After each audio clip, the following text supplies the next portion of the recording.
चीज अच्छा ओहि समय में जखन अपने भूमिगत नहीं भेल रहिए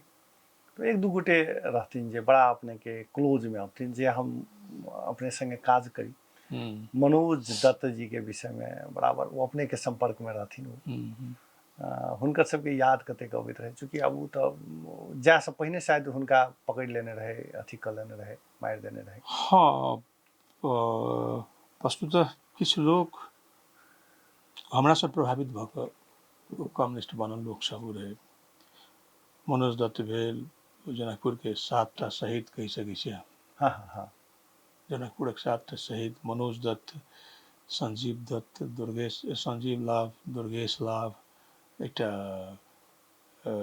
जितेंद्र झा मछली कही, एक शैलेंद्र मंडल रहे, एक और यादव। इधर 7 गोटे में से खास करके मनोज दत्त सबसे तीव्र जकरा में संगठन प्रतिभा से हो जी जी आ फौजी साहस से हो अद्भुत मिश्रण है। जो एटा विचार करै छै तो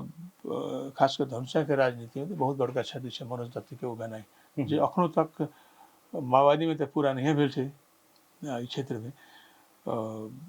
अन्य राजनीतिक हिसाब से जनकपुर के राजनीति के हिसाब से एक बहुत बड़का संभावना ले वो व्यक्ति वो हमने से प्रभावित रहे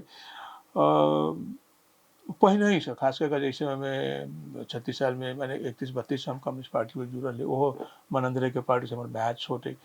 वो दोनों गोटे संगी रहे धर्मेंद्र कौर के पत्रकार क्षेत्र वो आ मनोज दत्त दोनों एकदम नजदीक ओरा कही छै न आ माउस के संबंध तई तरह इतने नजदीक तक भेल लोग जे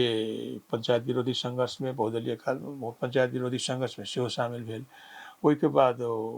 हम चल गेलो दोसर दिस ओ एमएलए में चल गेल कि हमरा अला के बाद में माओवादी से जुड़ गए हम केकरो जोड़लिए हम कहलिए नहीं वो लीडरशिप भी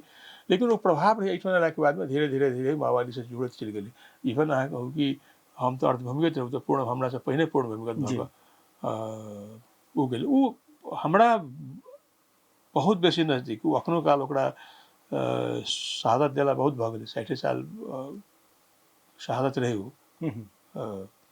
उ अखनो हम ओकरा नहीं बिसरै छी। कहियो काल एकटा अवस्था एहन अबै छै एते नजदीक भावनात्मक निकटता छलै जे नींद में अखनो कहियो काल हम 4-4 घंटा 5-5 घंटा हमरा अखनो जना उछले ए तो छै ओकरा लग जना जना मन ई माने के तैयार नहीं भऽ रहल केना एक्सपायर केना मार देल गेलै। हां ओकरा सिर्फ ओहे नहीं ओकरा संगे जुड़ल अहाँ को दुर्गेश लाभ होई चाहे उ संजीव जय किशोर जी के वकील साहब छलखिन हुनकर बच्चा लड़का हां ई सब नजदीक प्राय उ छै लेकिन कहबै कि युद्ध निर्मम होइ छै कि ओ युद्ध ये नहीं देखै छी जे नजदीक किसी के लोग